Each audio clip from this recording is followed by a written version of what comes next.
podcast. Yeah, it's the Steve Gunner podcast. You're tuned in to the Steve Gunner podcast. Get up, it's the Steve Gunner podcast.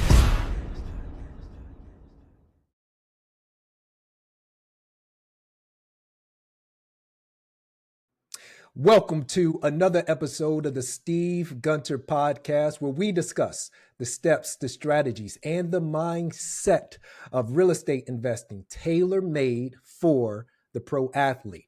I'm your host, Steve Gunter, and it's an honor and privilege to be with you today.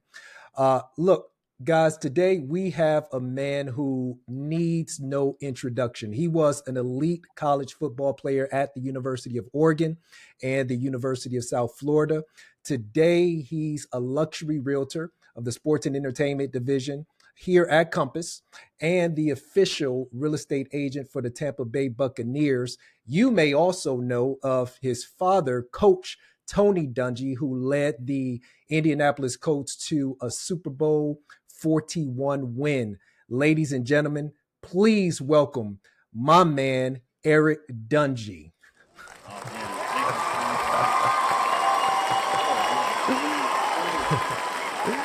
How are you, brother? I'm doing great. Thank you for having me on. It's an honor and a privilege to be on and join with you and chop it up and talk about real estate and real estate investing, and specifically how it relates to pro athletes. So I'm excited to be on here with you, man. Absolutely, man. Really appreciate your time. Look, I want to start with the hardball question, though. Okay. What was your 40 time? Oh gosh. So first of all, I was not good enough to even go to the combine or go to pro day or anything like that. So I don't have an official 40 time on record. Going into my senior year of high school, my high school coach on his own stopwatch told me I ran a 4.57. I believe him. I'm sticking to that. That's the number then. I never before or after that, but he said I did it once, and I believe him. That's right. That's exactly right. Well, look, we got it in the book, so that's all that matters. Look, so growing up, Eric, I imagine that you were around the game a lot. What were some of the things you learned during your time in football that you now essentially apply to business? Yeah, no, I definitely had just a blessed opportunity to grow up, in locker rooms. My dad was a coach from the time I was born, so that's literally all I knew growing up. And I think one big thing I saw was just how to be a professional. Whether it was him himself waking up at 5, 6 in the morning, handling everything at home as far as taking me to school, handling helping us with our homework, but also putting in 10, 12-hour days and having the team ready to win. And then also just seeing elite professionals, take their craft seriously, seeing Marvin Harrison and Reggie Wayne and Peyton Manning, and Derek Brooks and Rondé Barber, guys who really took it seriously. And it wasn't like they just showed up on game day. It was like, nah, they were film animals. They were workout junkies. They were competitive against themselves. Like somebody like Marvin Harrison, at a certain point, he don't got to prove anything to anybody. What's a one day of practice? Like he can, but it's like he's like competing against himself every day, and he's probably competing against like Jerry Rice in his mind. You know what I'm saying? So it's like, so I learned just like what it really takes to be an elite professional. And so like it's funny you say that. When I first got to college, a lot of people struggle with that, like that like transition of like, oh, okay, it's a little bit harder now as a professional. I'm like, yeah, of course it's harder. Like, yeah, this is serious. Like, yeah, it's gonna be a long day. Yeah, I'm gonna do it every day after day and barely take any vacation and barely take any rest. So like, yeah, I kind of already have my mind built from a young age. Like, yeah, that's what it takes to be great. Man, what's the mental side of that like? You know what I'm saying? When you talk about a Peyton Manning, when you talk about a Marvin Harrison, watching those guys, and I can remember those days, man, they were, in my eyes, great. I mean, yeah. they are. And, but you had an up close and personal look, just kind of from a mental standpoint. Obviously, we know what their talent was like, but you and I both know talent only takes you so far. What was the mental side of that like based on your observation? Yeah. One thing I noticed is like they just would both be big on like preparing for all situations, all outcomes. So like for Peyton Manning, he may do middle of the summer doing a wet ball drill, practicing to throw wet footballs, and then boom, he wins the Super Bowl in the rain one day. Marvin Harrison practicing one-handed catches, practicing, contested catches, practicing all the weird over-the-shoulder, different angles, things like that. You never know when that's going to apply. And I like to think about that like with real estate, like leave no stone unturned, when preparing for a meeting with a client, like, all right, what are all the possible questions? What are the questions that he may not even be thinking of right now? If there are, challenges, let's be proactive and figure out solutions before they become bigger issues. And so it's just like thinking about every single situation and being prepared. I think that's the big key to between being an amateur and a professional, whatever sport, whatever your field is, whether that's a real estate agent or an athlete. Amateurs kind of just show up. It's fun. It's cool. They do it, because they like it. Pros treat it like pros, and they practice for all the different situations, and just leave no stone unturned. I love that. I love that. I read your father's book, Quiet Strength, back in 2010. And what I learned in that book and always just really admired about Coach Dungy as well is his demeanor. And he's not like a rah-rah kind of guy from what I could see. Sure. But he's incredibly confident. You seem to have many of those same attributes, many of those same traits. What are some of the life lessons Coach has taught you over the years? Yeah, so many. I mean, I think probably the main thing I can just think of as like a general theme is just like, as hard as he worked and as important as football was and when he was, like, our family and his faith was more important. And he didn't have to tell me that. He didn't have to say, hey, son, we're going to sit down and talk. Like, he showed me that through his actions. Like I said, he took me to school every day. So that, like, that may sound like a small thing, but you hear about NFL coaches who sleep. Oh, they sleep in the office. They're 20-hour days. They wake up at 3 o'clock in the morning, 4 o'clock in the morning. So yes, he worked, but he also showed through his actions that, hey, the 20 minutes of school, ride to school, is like some of the most, maybe our only time to talk during the day, and I'm going to cherish that time. I'm going to make sure I'm home, 8, 9 o'clock, so I can have dinner with you and hear about your day. And so those interactions, like, he showed me what was more important. And, like, when he retired, like, he still had years left in the tank, but at a certain point, he through his actions that, hey, success and worldly success and accomplishments are important, but there's things that are bigger than that. But then another thing that I feel like I learned from him was just consistency. I mean, I think when you talk about his demeanor and the confidence, is from being consistent and from every day showing up as the same person and not letting emotions or not letting other circumstances dictate how you're going to wake up and show up and respond. And so I'm trying to be more like him in that manner and being more consistent, not getting in a tank when things don't go my way, or not getting so high after a win that you can't come back down and refocus again. So I think just priorities and then consistency are two things I think I learned, just again through observation more than any one specific like sit down speech or anything like that. That's a great point that you make too, not getting too high on the highs and perhaps even too lows on the lows as well, especially in this business. Wouldn't you say? I mean, there are a lot of reasons why you can get high and there's a lot of reasons you could get low, but that sort of stoicism can be valuable. Would you agree with that? Absolutely. And especially going back to this business that we're both in, we are, as a real estate advisor, are helping our clients through the biggest transaction of their life oftentimes. And it's a very stressful, or it can be very stressful. We're talking about hundreds of thousands, if not millions of dollars in the balance. And we do it every day, so maybe we take it for granted. But for the client, they're doing this once a year, once every 5 years, once every 20 years. And so it's a big moment for them. And so while they may be up and down, or they're freaking out about the negotiations, or because the inspector found something, or whatever it may be, the loan approval got denied, whatever, right? We have to be the consistent voice of like, hey, all right, this happened to us. We're going to bounce back. We didn't get the house. Let's get the next house. Oh, the inspector found this. Let's call the repairman to figure it out. Let's negotiate we have to be consistent and not freak out and not get too crazy. And because oftentimes the clients are going to ride the emotions because they don't do it every day like we do. Agreed. Absolutely. Absolutely. Eric, I want to show you something. Let me share my screen with you. Stand by 1 second. I don't know what happened with that. Okay. Anyway, that's fine. I was going to show off your video. You were on TV recently. I guess it was about a year ago. Yeah. And how was that, man? That was a cool opportunity. I don't know that I'm cut out to be a full-time real estate TV reality star or anything like that, but it was a cool opportunity. I don't believe it, man. You look really natural. That's what I said. That brother, he belonged on TV. There you go. Millionaire listings. Yeah. So the show was called First Time Buyer on Hulu. it was done through the National Association of Realtors. And so their kind of specific goal was to really show like the actual reality of like the home buying process, especially for a first time buyer. We all love $1 Million Listing and some of the other different shows that are out there, Selling Sunset, Selling Tampa, but they kind of focus on some of the drama. Maybe it's a little dramatized at times.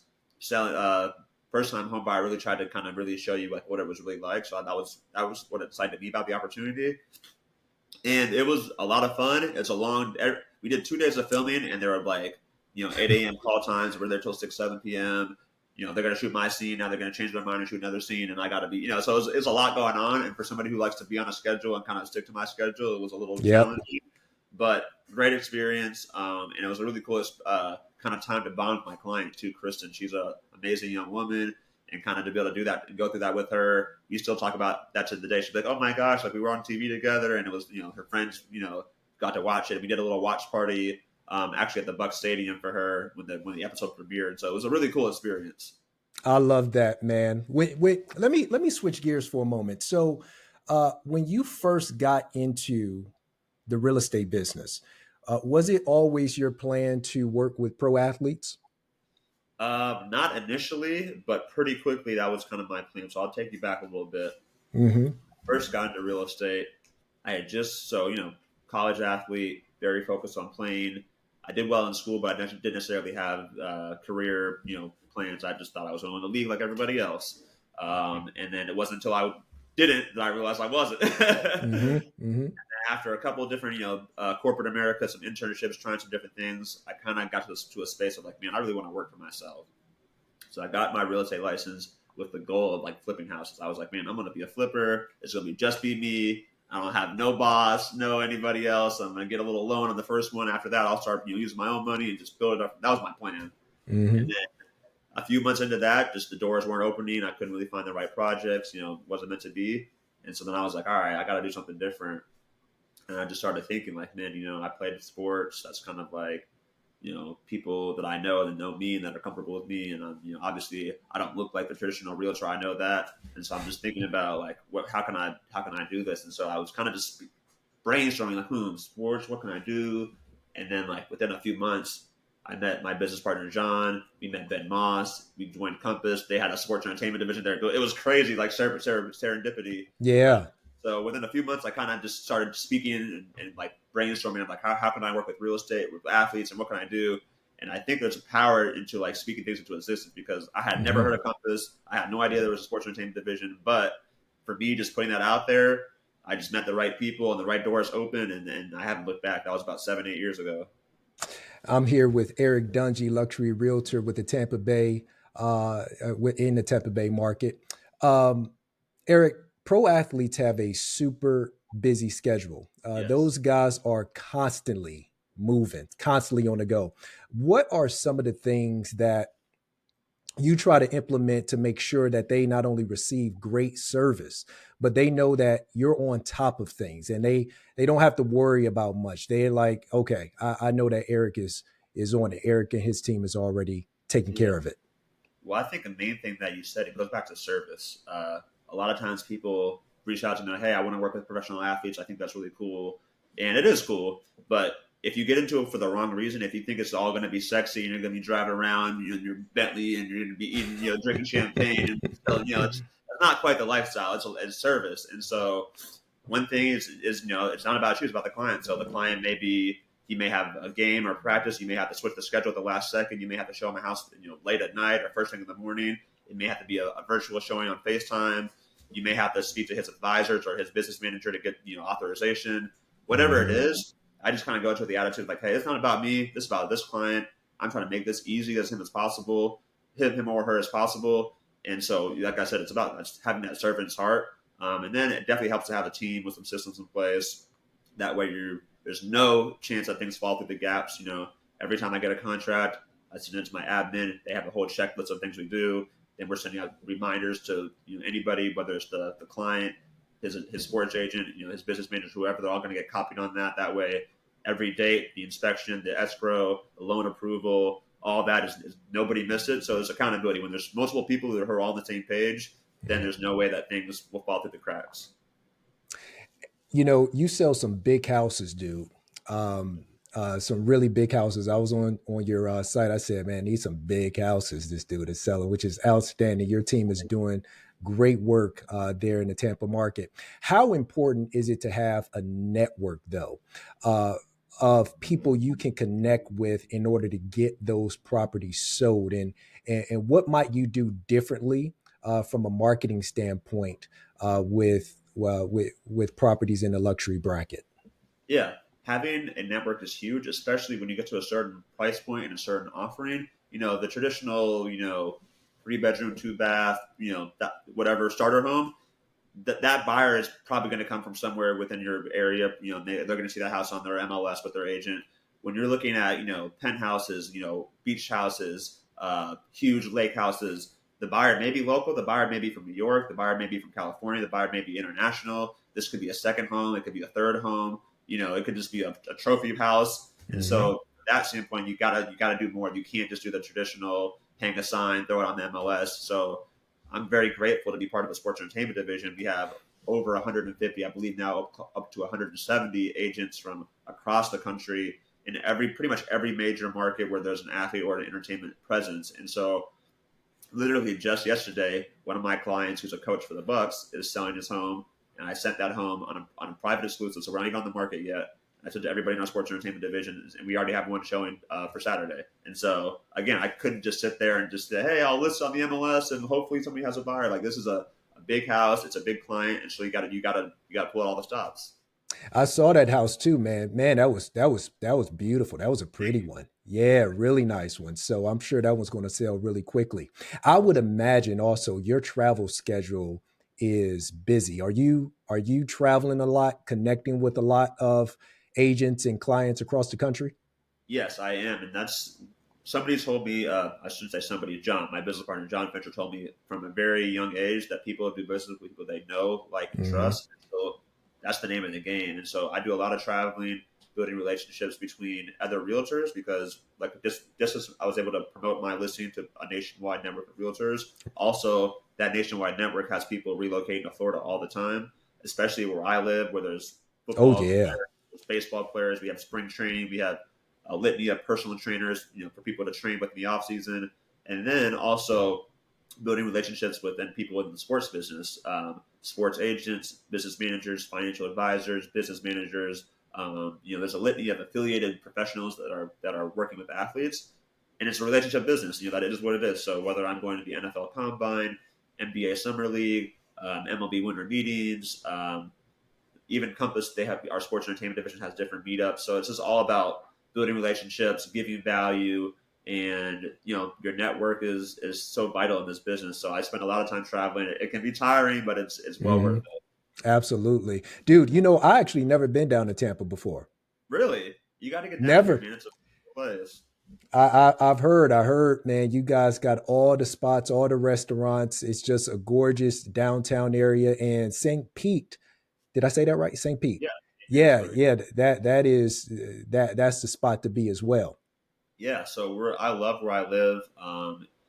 It's to me, Tampa provides a lot of the same things you're looking for in Miami or in Fort Lauderdale, but at a fraction of the price. And Tampa has a very small town feel, especially if you grew up in it. Like, you kind of feel like everybody kind of is maybe 1 degree of separation from everybody else, so it still feels like a town at the end of the day.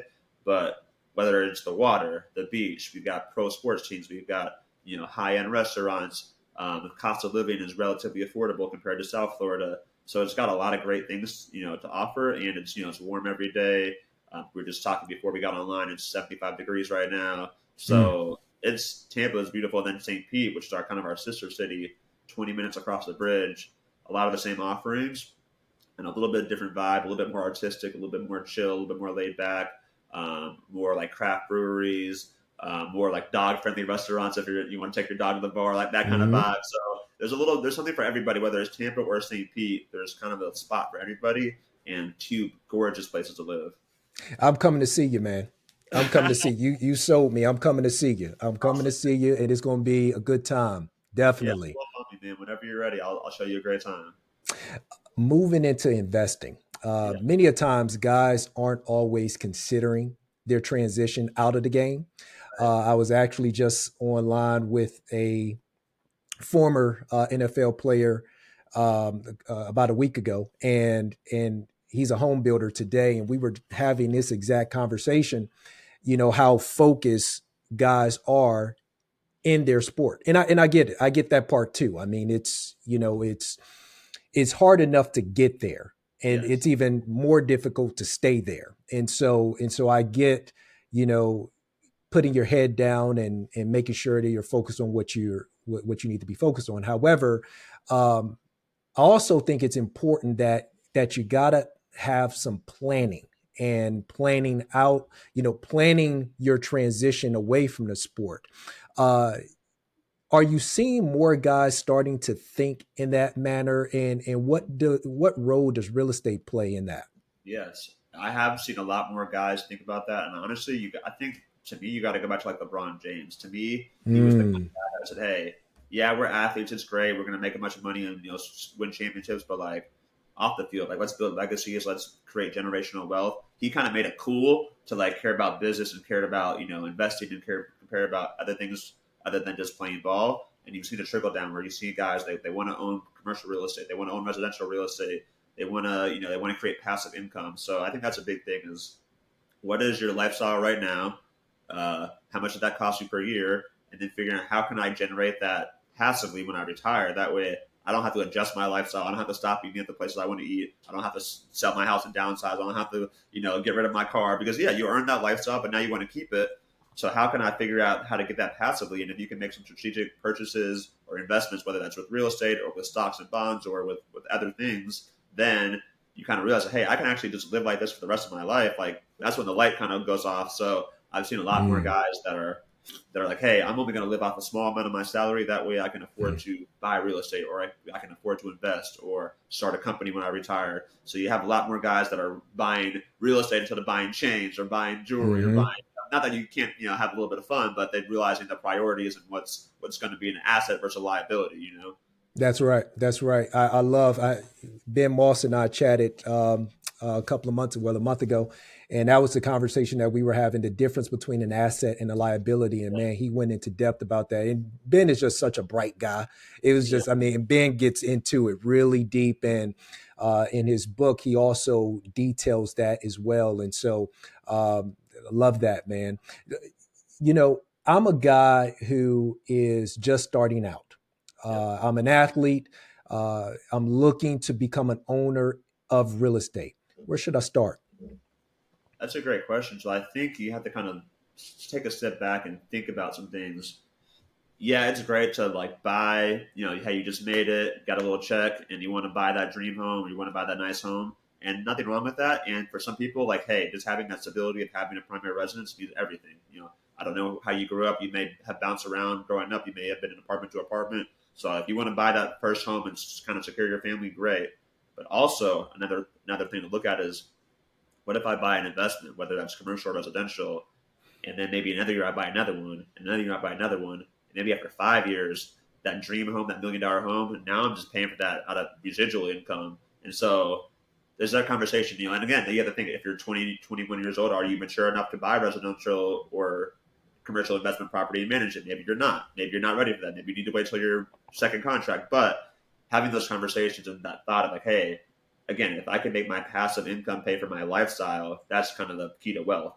The wealth isn't about how much you make; it's about having your passive income come in on top of your lifestyle. That way, you're never actually running out of money. So, I like to kind of have people start thinking about that. Hey, it's great to buy a primary residence. We all need one, but it may make sense in some situations to look at those investments first, and then maybe after 4 or 5 years, then go for the more personal purchases. I want to talk broadly about the Tampa market first. Yeah. What's it like there right now? Are you guys in the seller's market? Are you in the buyer's market? More balanced? Where are you there? And then I want to kind of hone in on perhaps some prime locations guys should start thinking about. Okay, for sure. Yeah. Just kind of overview. I'd say we're more in a seller's market right now. It's more balanced. Little inventory. Yeah, there's a little inventory. It's Hmm. slightly more balanced than it has been in the past. I Hmm. think there's a little bit of price corrections going on from people who are still had those 2020, 2021 prices in their mind. That there's some prices coming down. but at the same time, there's still not a lot of inventory. So the homes that are priced properly are still going to move quickly. Kind of a macro trend that's definitely here in Tampa is a lot of people, I forgot the exact stat, but I would say upwards of 80% of people in America have a sub 5% mortgage. Mm-hmm. So Yep. knowing that, it's very difficult to imagine many people who are going to say, I'm going to trade my 5% mortgage for a 7% mortgage. So oftentimes the only people that are selling are people who are going through divorce, Right. they got a new job, they're moving, they just had a baby and they're sending their family, or they are only buying or selling out of necessity. So that contributes to a small amount of income, small amount of inventory. So it still is a seller's market, although it's not as crazy as it was a couple of years ago, where there was bidding wars left and right, and every property, the properties aren't lasting minutes. They're still, Dude, that wasn't fun, by the way. It wasn't fun for anybody. It wasn't fun for me. It wasn't fun for even for sellers that were selling their house. It was overwhelming because we have one showing, we have 25 offers, they're all really good. Pick the best one, and 12, 24 people no. Like that's not fun. Mm-hmm. Mm-hmm. So, and then going back into Tampa and the specific neighborhoods that I like. First and foremost, South Tampa is the prime part of Tampa. This is why one are the schools that drives the value. So the Plan High School District is the top public school in South Tampa and so that school district always commands a lot of value. I encourage a lot of my clients to buy in South Tampa because I'm like, hey, look, even if it's a little bit more expensive to get here, you may not quite get the biggest house compared to maybe other parts of town. If you think you're going to sell at any time in the next couple of years, I recommend South Tampa because it's going to hold its value. And as an advisor, that's my job. I can go and sell you a big old, flashy, beautiful house. But if I can't get you out of the house, then I'm doing you a disservice. So I always try to talk about the exit. The clients can look at the house and get wowed and say, oh my God, I love the floors. I love the pool. I love the countertops. But I got to look at all right, is it on a busy street? Is it in a bad school district? What's the resale value going to be like? So that's our job as an advisor. So I love South Tampa. One area that's growing in popularity is I call it Tampa Heights, which is Seminole Heights, Tampa Heights, Riverside Heights. There's a few different neighborhoods that are all kind of emerging together. How far is that from the former neighborhood that you just spoke about? It's just up the road, maybe 5-10 minutes. And what's beautiful is our downtown area is kind of being revitalized. There was a big project, a $3 billion revitalization project over 10 years, which started in 2018. So it started before the pandemic. And then as they were building, basically rebuilding Tampa, the pandemic happened and the values started soaring. So the downtown area is starting to boom and become really, really attractive. Downtown and South Tampa are kind of merging. And then that's kind of also merging up into Tampa Heights and Seminole Heights, Riverside Heights. So I think that area is going to be one of the next areas that really explodes in popularity. It's an area where a lot of people who maybe are priced out of South Tampa are starting to move towards because it's still close by. They get a little bit of bang for their buck. So I think over the years, that area is going to just increase in value as well. And one last thing I tell everybody who's looking at Tampa is I say follow the water. So whether that's good. Whether you're in a mansion, open water, you're on a lake, you're on a canal, you're on the river, that any area near water is where I'd be looking. So we have a lot of waterfront, but they're not making more of it, and I think that's why you can buy a house on a canal, getting out to open water within a couple minutes on the boat for around $1 million in Tampa still. In Miami, that house is probably $5 to $10 million. And right. So once people figure that out, you have to go do that before. So I'm like, hey, whether you're on the river, canal, open water, a lake, whatever, get near that water. And I don't want to say guarantee, but I feel pretty good that in a few years, that's going to be a good investment. Obviously, we have flood insurance and other things we have to factor into it. Sure. But people are moving here to get on the water. And so, like I said, in 10 or 15 years, you can be like, dang, you bought a house on the water for how much? Yep. So I think those opportunities are going to be fleeting in the future. So I would encourage people to snag those up while they still can. That's the thing about real estate, isn't it? It's a scarce asset. You know what I'm saying? And that's the one thing that we oftentimes try to convey to our clients is you're purchasing something that is unique, that is scarce, that you can't make this again. Yes. You know what I'm saying? And so when you talk about the opportunities that are available, especially right there on the water, that is special. Really special. Absolutely. How far is Tampa from Miami? It's about Approximately. a 4 hour drive. So it's Okay. be a 30-40 minute flight, 4 hour drive. It's one of those things where when you drive, you're like, dang, I should have flown. And then when you fly, you're like, oh, drove. Like, Yep. Yep. What's your short-term rental market like? Are you guys seeing a lot of short-term rentals in your market, Airbnbs, VRBOs, those sorts of things? Yeah, there's a decent amount of those. Tampa, there really isn't a lot of restrictions that I'm aware of for short-term rentals. So there's a great opportunity to buy and to Mm-hmm. own and to also to visit. The beach markets, St. Pete Beach, Clearwater Beach, up and down our beach coast. Every municipality has a little bit of a different rule about 30-day minimum, 7-day minimum, 3 times a year, this and that. So it's a little more dicey to purchase an investment property in those areas, just because I don't want to I'm thinking about exit strategy. You have you Mm. think you can Airbnb it, but then all of a sudden the city cracks down, and now you don't be allowed to do it twice a month, and now your cash flow is changing. So there's opportunities, but you definitely need to do your research and make sure the specific municipality that you're buying in is going to support what you're looking to do as an investor. I appreciate you also mentioning that. That is so important. Just understanding fully what are the plans of that specific government, because they can, you know, change a lot of things just like Right. that. And you may say, hey, I see an Airbnb next door and it looks like they're cash flowing, and maybe they are. Maybe they're breaking the rules, or maybe nobody's cracking down. But like, hey, the government might say, hey, starting January 1, we're cracking down now, and we're really going to start going after people. So it's like you just got to know the rules and just know what you're getting into. Eric, this has been great, man. Any lasting remarks that you have for the pro athletes watching this right now as they are contemplating their next steps in real estate? Yeah, that's a great question. I think key thing for pro athletes is just to don't be afraid to network. I know you're playing ball and you have a lot of people that are trying to get at you, which is hard to discern sometimes. But Mm-hmm. don't be afraid to get out of your comfort zone, hang out with some real estate nerds like us, and not just it's great. Yeah, you're playing ball, you're focusing on that, you're taking care of your body, and all that stuff. But don't be afraid to shadow a realtor or to go visit some properties, or just to sit down with one of the vets on the team and say, hey man, like, what are you doing off the field, and just learn. Be open to learning. Never stop learning. Eric Dungy, man, wealth of information, my brother. Really appreciate your time today. Absolutely, it was my pleasure. I'm glad to be on, and let's do it again soon. Absolutely. Thank you.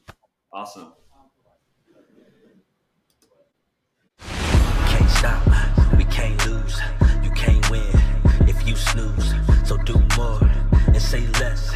So get up and let's work and be the best. Yeah, you're tuned in to the Steve Gunner podcast. Yeah, the Steve Gunner podcast. You're tuned in to the Steve Gunner podcast. Get up, it's the Steve Gunner podcast.